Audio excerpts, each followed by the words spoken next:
আসসালামু আলাইকুম, আমি জুবায়ের বলছি। আশা করছি আপনারা সকলেই ভালো আছেন।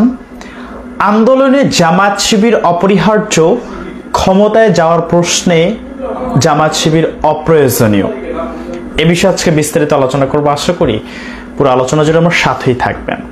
আমাদের আজকের আলোচনার মেইন বিষয় হলো ইসলামপন্থী দলগুলো কেন ক্ষমতায় আসতে গেলে তাদের বহু চ্যালেঞ্জ মোকাবেলা করতে হবে, সেটাও গুরুত্ব পাবে এই আলোচনায়। তো যারা আজকে আলোচনায় জয়েন করবেন, আপনাদের সকলের প্রতি অনুরোধ থাকবে আজকের এই আলোচনাটি বেশি বেশি শেয়ার করে দিয়ে সকলের কাছে পৌঁছে দেবেন এবং আপনাদের মতামত অবশ্যই কমেন্ট বক্সে জানাবেন। প্রথমেই যদি আমরা রিসেন্ট ঘটনা থেকে আসি, যে জুলাই আগস্ট যে গণঅভ্যুত্থান গেল, এই গণঅভ্যুত্থানে জামায়াত শিবিরের কি ভূমিকা ছিল, এটা কাছ থেকে যারা দেখেছেন তারা খুব ভালো করেই জানেন। মিডিয়াতে আসলে সব বিষয় আসেনি। নিঃসন্দেহে এখানে জামায়াত শিবিরের একটা অনেক বড় ভূমিকা ছিল, যেটি স্বয়ং সাবেক যে প্রধানমন্ত্রী পতিত স্বৈরাচার শেখ হাসিনা তিনি নিজে বুঝতে পেরে শেষ পর্যন্ত বাংলাদেশে তো আর কোনো রাজনৈতিক দল নিষিদ্ধ ঘোষণা করেনি। শিবিরকে কেন নিষিদ্ধ, জামায়াতকে কেন নিষিদ্ধ করলো, এটা যদি আপনারা একটু চিন্তা করেন তাহলে আজ করতে পারবেন যে কেন আওয়ামী লীগ জামায়াত শিবিরকে নিষিদ্ধ করার এই প্রজ্ঞাপনটা জারি করেছিল। তাহলে বুঝতে পারবেন যে এই আন্দোলনে জামায়াত শিবির কি অবদান রেখেছিলেন। এবার আসি যে আন্দোলনের সময় জামায়াত শিবির ছাড়া হয় না, কিন্তু ক্ষমতায় যাওয়ার প্রশ্ন আসলে তখন জামায়াত শিবির কেন অপ্রয়োজনীয় হয়ে যায়। এর সবচেয়ে বড় কারণ হলো সেকুলারিজম যে থিওরিটা আছে, এটা হচ্ছে মেইন কারণ। এটা বুঝতে হলে আরেকটু ব্যাখ্যা করতে হবে। এবার আসি যে এর আগে এখন যারা বর্তমানে ক্ষমতায় আছে, অর্থাৎ ছাত্রদের দল বা ইউনূস সরকার যারা ক্ষমতায় আছেন, ইনারাও চাবে না কোনোভাবেই জামাত ক্ষমতায় আসুক। তার আগে এবং এটার সাথে যদি আমি রিলেট করি যে জুলাই গণঅভ্যুত্থান যে আন্দোলন গেল, এই আন্দোলনে জামায়াত শিবির সবাই কাঁধে কাঁধ মিলিয়ে একসাথেই কিন্তু আন্দোলন করেছে। নতুন পলিটিক্যাল পার্টি হিসেবে যে জাতীয় নাগরিক পার্টির যে অভ্যুত্থান ঘটেছে, ইনারাও চাবেন না যে জামায়াত কখনো ক্ষমতায় আসুক। তার কারণ আমি পরে ব্যাখ্যা করছি কেন চাইবে না। তার আগে আসি যে বিএনপির সাথেও কিন্তু জামায়াত একসাথে আন্দোলন করেছিল। বিএনপিও কখনো চায় না জামাত ক্ষমতায় আসুক। কেন চায় না, এটাও ব্যাখ্যায় আসবো। এরপরে আওয়ামী লীগ আসি। আওয়ামী লীগের সাথেও কিন্তু একসাথে জামায়াত আন্দোলন করেছিল। আওয়ামী লীগও খুব ভালো করেই চায় না যে জামায়াত কখনো ক্ষমতায় আসুক। কেন চায় না সেটাও ব্যাখ্যা করছি। সব ব্যাখ্যা একসাথে আসবে। সেটার কারণ হলো ওই যে বললাম সেকুলারিজম। এখন এই সেকুলারিজমের ব্যাখ্যাটাতে আসি। দেখুন, বাংলাদেশে ইসলামপন্থী বা মানুষের ইসলামের প্রতি যে ভালোবাসা, এটি ব্যাপক। বলা হয় যে বাংলাদেশ ইসলামপন্থীদের দেশ, কিন্তু ক্ষমতায় কেন ইসলামপন্থীরা যেতে পারে না, এটা একটা বড় প্রশ্ন, হোয়াট চিহ্ন, বড় একটা হোয়াট চিহ্ন। কেন আসতে পারে না, এটারও প্রশ্ন হলো, উত্তর হলো ওই সেকুলারিজম। কেন, ব্যাখ্যা করছি। দেখুন, আমাদের এই বাংলাদেশ সহ পুরো বিশ্বই ম্যাক্সিমাম জায়গায় পশ্চিমা কালচার দ্বারা নিষ্পেষিত, পশ্চিমাদের থিওরি দ্বারা নিষ্পেষিত। যদি আমাদের কথাই চিন্তা করেন, এই বাংলাদেশ বা ভারত উপমহাদেশ আদার সবকিছু যদি চিন্তা করেন, পশ্চিমা যে কালচার বা পশ্চিমার যে শক্তি, তাদের দ্বারাই আমরা ডোমিনেট না হলেও তাদের মুখাপেক্ষী আমরা, যে কারণে ইসলামপন্থীরা কখনোই ক্ষমতায় আসতে পারে না। যদিও আসে, ক্ষমতায় টিকতে পারে না। তার উদাহরণ হলো মুসলিম ব্রাদারহুডের কথা যারা জানেন, তারা ক্ষমতায় এসেছিল, কিন্তু তারা কিন্তু ক্ষমতায় থাকতে পারেনি। কেন পারেনি, তার কারণ হলো তারা ইসলামপন্থী। এবার ব্যাখ্যায় আসে। একটা জিনিস দেখেন যে বাংলাদেশে, আমি জামায়াত শিবিরের কথা বাদ দিলাম, জামায়াত শিবির বাদেও কিন্তু আরো ইসলামিক দলগুলো রয়েছে। Not only Jamaat Shibir but also all Islamic organisation, all Islamic party. কোন ইসলামিক পার্টি ক্ষমতায় আসুক, এটা কখনোই আমেরিকা থেকে শুরু করে পরাশক্তিরা চাইবে না, অর্থাৎ পশ্চিমারা কখনোই এটা চায় না। এবং আরেকটা বিষয় হলো যে হ্যাঁ, পশ্চিমা তাদেরকেই চায় যারা সেকুলারিজমে বিশ্বাস করে বা যারা মডারেট ইসলামে বিশ্বাস করে। এটাও একটা ব্যাখ্যা করা প্রয়োজন আছে। অর্থাৎ মূল ইসলামিক কালচার যারা বাস্তবায়ন করতে চায় বা রাসূল সাল্লাল্লাহু আলাইহি ওয়াসাল্লাম এবং মহান আল্লাহ তাআলার আইন যারা বাস্তবায়ন করতে চায়, তাদেরকে কখনোই এই পশ্চিমা শক্তি চাইবে না তারা ক্ষমতায় আসুক বা তারা ক্ষমতায় থাকুক। এটা কখনোই তারা চায় না। এবং আমি চ্যালেঞ্জ করে বলছি যে বাংলাদেশে কোন ইসলামিক পার্টিকে বা ইসলামিক শক্তিকে ক্ষমতায় আসতে গেলে অনেক কাঠখড় পোড়াতে হবে এবং সবচেয়ে বড় বাধা হয়ে দাঁড়াবে এই পশ্চিমা শক্তি। এটা হোক ভারতের মাধ্যমে বা হোক চীনের মাধ্যমে বা যার মাধ্যমেই হোক না কেন, এই ইসলামিক যে কোনো পার্টিকে ক্ষমতা আসতে গেলে অনেক কাঠখড় পোড়াতে হবে এবং ক্ষমতায় যদি আসেও তাদেরকে খুব দ্রুতই ক্ষমতাচ্যুত করার একটা চান্স থেকে যায়। এটার পেছনে কাজ করবে এই পশ্চিমা শক্তি। আরেকটু উদাহরণ দিই। এই যে বাংলাদেশে 2017 সালে যে বাল্য বিবাহ রোধের জন্য যে আইনটা পাশ করা হয়েছে, অর্থাৎ ছেলেদের বয়স, বিবাহের বয়স হলো 21 বছর, মেয়েদের বিবাহের বয়স হলো 18 বছর।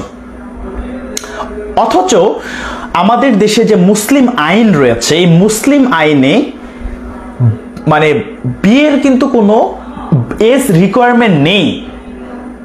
তাহলে কেন বাংলাদেশের আইনে এই যে এজ রিকোয়ারমেন্টের বিষয়টা নিয়ে আসা হলো?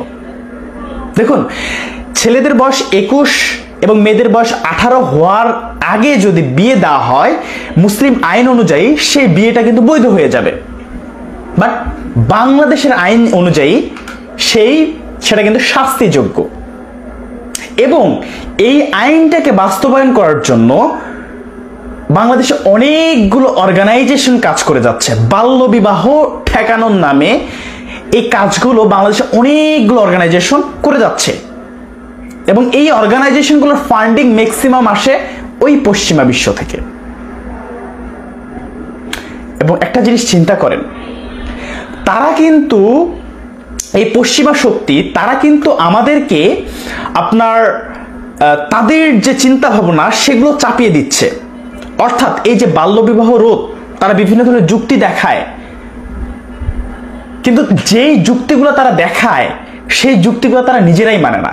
তার উদাহরণ হলো পশ্চিমা বিশ্বে ম্যাক্সিমাম আপনার বাল্যকালেই ম্যাক্সিমাম কলেজ, বিশ্ববিদ্যালয় বা স্কুল কলেজে ম্যাক্সিমাম মেয়েদের অ্যাবর্শন করতে হয়। কেন করতে হয়? তার কারণ হলো তাদের কালচারটা সেরকম। তারা যেই থিওরি থেকে এই বাল্যবিবাহ রোধ করতে বলে সেই থিওরি তারা নিজেরাই মানে না। অর্থাৎ বাংলাদেশে দেখুন, এই যে থিওরি তারা বাল্যবিবাহের ক্ষেত্রে পরিচালনা করছে, সেই থিওরির মেইন কনসেপ্টটা কি? মেইন কনসেপ্টটাই কিন্তু তারা উস্কে দিচ্ছে। দেখুন, একদিকে তারা বাল্যবিবাহ রোধ করছে, রোধ করার জন্য আইন পাশ করে বিভিন্ন ধরনের অর্গানাইজেশন, চ্যারিটিকে ফান্ডিং করছে বাল্যবিবাহ রোধ করার জন্য, অথচ ছেলে মেয়েদের অবাধ মেলামেশা, ফ্রি মিক্সিংকে কিন্তু তারাই প্রমোট করছে, অর্থাৎ পশ্চিমা শক্তি প্রমোট করছে। তাহলে বিষয়টা কি দাঁড়ালো? বিষয়টা দাঁড়ালো ইসলামিক বা ইসলাম বা মুসলিমদের যে কালচার, ইসলামের যে বিধান, সেই বিধানের সম্পূর্ণ বিপরীতে তারা কাজ করতে চায়। এবং যে কারণেই তারা কখনোই চাইবে না পৃথিবীর যে কোনো রাষ্ট্রে কোনো ইসলামিক পার্টি বা কোনো ইসলামিক দল ক্ষমতায় আসুক এবং রাষ্ট্র পরিচালনা করুক। এটা আপনাদেরকে বুঝতে হবে।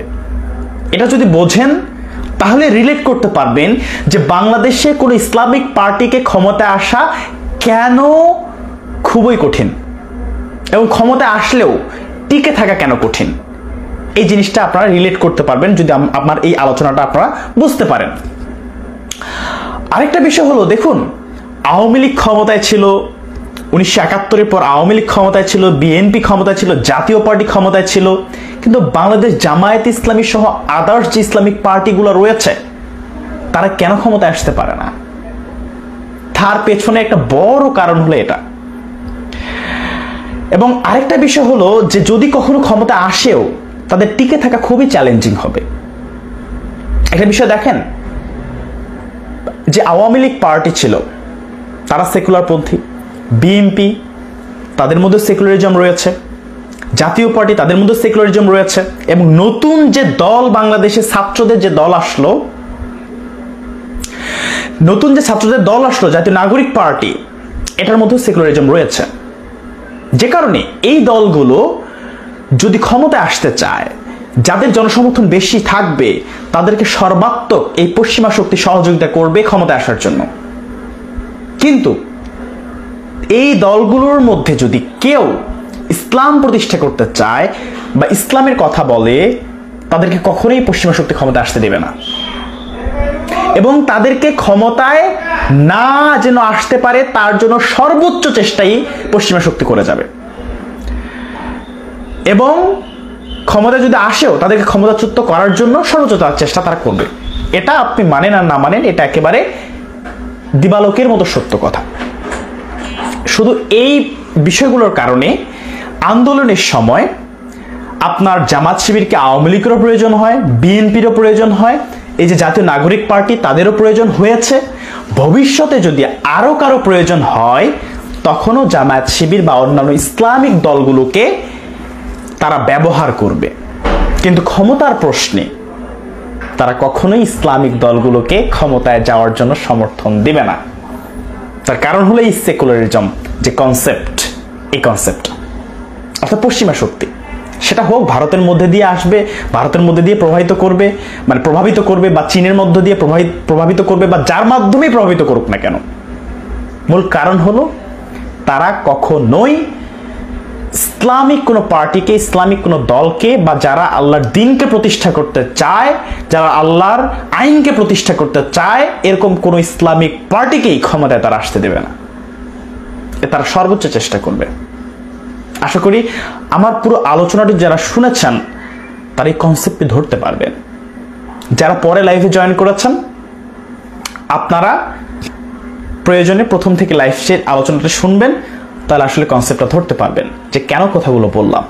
এই কথাগুলো গভীর চিন্তা করে দেখবেন, এবং যারা স্টাডি করেন এই বিষয়গুলো, যারা স্টাডি করেন তারা আপনারা এই বিষয়গুলো রিলেট করতে পারবেন, ধরতে পারবেন যে কেন বাংলাদেশে ইসলামিক দলগুলো কখনোই ক্ষমতায় আসতে পারেনি, এখনো পারেনি, ভবিষ্যতে কবে আসবে তার কোনো নিশ্চয়তা নেই, এবং যদি কখনো ক্ষমতায় আসে তাদের টিকে থাকা কেন চ্যালেঞ্জিং হবে। এই বিষয়গুলো নিয়ে আমি আজকে আলোচনা করেছি এবং উদাহরণস্বরূপ বলেছি ব্রাদারহুডের কথা। তারা কিন্তু ক্ষমতায় এসেছিল, ইসলামিক ব্রাদারহুড, তারা ক্ষমতায় এসেছিল কিন্তু টিকতে পারেনি, সামরিক গণঅভ্যুত্থানের মাধ্যমে তাদেরকে পতন ঘটানো হয়েছে। পাকিস্তানের কথা যদি চিন্তা করেন, পাকিস্তানের ইসলামপন্থী নেতা ছিল ইমরান খান, তার পতন ঘটিয়ে শাহবাজ শরীফকে বসানো হয়েছে। আফগানিস্তানে আমেরিকা হাজারো চেষ্টা করেছে, 22 বছর, দীর্ঘ 22 বছর চেষ্টা করে কিন্তু আফগানিস্তান তারা শাসন করেছে, যেভাবে হোক, যার মাধ্যমে হোক তারা শাসন করেছে, তাদের নিয়ন্ত্রণে রেখেছিল, কিন্তু শেষ পর্যন্ত পারেনি, তালেবানরা স্বাধীন করে নিয়েছে।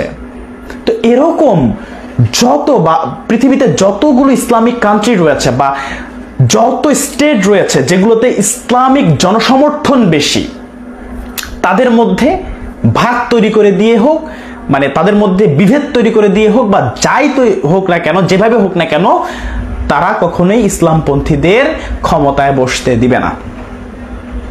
তার উদাহরণস্বরূপ বাংলাদেশে বলি, যারা আওয়ামী লীগ করত অধিকাংশই মুসলিম, যারা বিএনপি করে তারা অধিকাংশই মুসলিম, যারা জামায়াত করে তারা তো ম্যাক্সিমামই মুসলিম, বা অন্যান্য যে পার্টিগুলো রয়েছে সব জায়গায়, যেহেতু বাংলাদেশের অধিকাংশ নাগরিক হলো মুসলিম, সুতরাং যে কোনো দল গঠন করা হোক না কেন সেই দলের ম্যাক্সিমাম সমর্থকই থাকবে মুসলিম, নেতাকর্মী সবই থাকবে মুসলিম। কিন্তু তাদের মধ্যে এই যে সেকুলারিজমের যে থিওরি, এই থিওরি তাদের মধ্যে ঢুকিয়ে দিয়ে তাদের ঐক্যকে নষ্ট করে দেওয়া হয়, যেন কখনোই ইসলামপন্থীরা ঐক্য জোট করে এই ক্ষমতায় না আসতে পারে। আশা করি বুঝতে পেরেছেন। এই কারণেই বিএনপিও চায় না জামায়াত ক্ষমতায় আসুক, আওয়ামী লীগও চায় না জামায়াত ক্ষমতায় আসুক, বা যেই নতুন পার্টি গঠন হয়েছে তারাও কখনোই চাইবে না জামায়াত ক্ষমতায় আসুক, বা ইসলামপন্থী কোনো দল ক্ষমতায় আসুক, বা আদার্স যতগুলো দল আছে কেউ চায় না ইসলামপন্থীরা ক্ষমতা আসুক। বা আরেকটা বিষয় যে তাদের আশেপাশেও কেন যখন ক্ষমতার নাগালের দিকে চলে যায় তাদের আশেপাশে কেন তারা জামায়াত শিবির বা অন্যান্য ইসলামিক দলগুলোকে ভিড়তে দেয় না, তার কারণ হলো তাদের প্রয়োজন পশ্চিমাদের সমর্থন, তাদের প্রয়োজন ভারতের সমর্থন, তাদের প্রয়োজন চীনের সমর্থন, অর্থাৎ পরাশক্তিদের সমর্থন প্রয়োজন তাদের। তাদের আশেপাশে যদি তারা ইসলামপন্থীদের রাখে, ইসলামিক অ্যাক্টিভিস্টদের তারা যদি আশেপাশে রাখে, তাহলে তো তারা এই বহির্বিশ্বের বা পশ্চিমাদের যে সমর্থন সেই সমর্থন তারা পাবে না।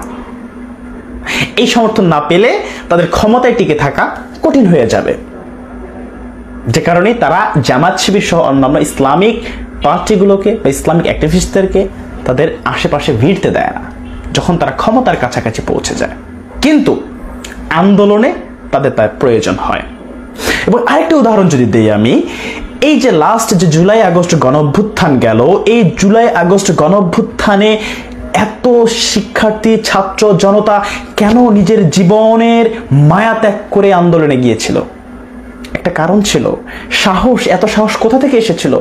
এত সাহস আসার পেছনে একটা কারণ ছিল, ম্যাক্সিমাম মানুষই কিন্তু শহীদি তামান্না অর্থাৎ শহীদি মৃত্যুর যে কনসেপ্ট সেটিকে মাথায় নিয়ে তারা কিন্তু আন্দোলনে গিয়েছিল, যে কারণে তারা নিজের জীবন বিলিয়ে দিতেও দ্বিধাবোধ করেনি। এবং ওই সময়ে আন্দোলনের সময়ে এই শহীদি মৃত্যুটাকে উৎসাহিত করা হয়েছিল। এবং ম্যাক্সিমামই যারা মৃত্যুবরণ করেছেন অর্থাৎ শাহাদাত বরণ করেছেন এই জুলাই আগস্ট গণঅভ্যুত্থানে, সবাই কিন্তু এই শহীদি মৃত্যুর কথা চিন্তা করে আন্দোলনে গিয়েছিলেন, যে কারণে তারা কিন্তু মৃত্যুর ভয় করেনি। কিন্তু অভ্যুত্থানের পরে তাদের যে কনসেপ্ট, ইসলামিক যে কনসেপ্ট, সেগুলোকে ধীরে ধীরে মাইনাস করা হচ্ছে। আশা করি আপনারা বুঝতে পারছেন। এবং ভবিষ্যতে আরো দিন যত যাবে ততই এই ইতিহাসকে মাইনাস করা হবে, ইসলামপন্থীদের মাইনাস করে ফেলা হবে, ইসলামিক সকল কিছু মাইনাস করে ফেলা হবে। হয়তো প্রকাশ্যে কেউ বলতে পারে না, ইসলামের বিপক্ষে কেউ বলতে পারে না, কারণ বললেই তো টিকবে না। বাট যেমনি হোক তারা ইসলামপন্থীদের কৌশলে মাইনাস করে দেবে। আশা করি বুঝতে পেরেছেন। আজকে আলোচনা আর বেশি দীর্ঘায়িত করব না। আশা করছি আজকের আলোচনাটি আপনাদের কাছে যদি গুরুত্বপূর্ণ মনে হয় তাহলে অবশ্যই বেশি শেয়ার করে দিয়ে দেশের সকল মানুষকে দেখার সুযোগ করে দেবেন। আশা করি যারা বর্তমান রাষ্ট্রের গুরুত্বপূর্ণ পর্যায়ে রয়েছেন তাদের কাছেও আমার এই ভিডিওটি পৌঁছে দেবেন বেশি শেয়ার করে। এবং এই বিষয়ে আপনাদের মন্তব্য কমেন্ট বক্সে জানাবেন। সকলে ভালো থাকবেন, সুস্থ থাকবেন, আমার জন্য দোয়া করবেন। দেখা হবে ইনশাআল্লাহ নেক্সট কোনো আলোচনায়। ততক্ষণ ভালো থাকবেন। আসসালামু আলাইকুম।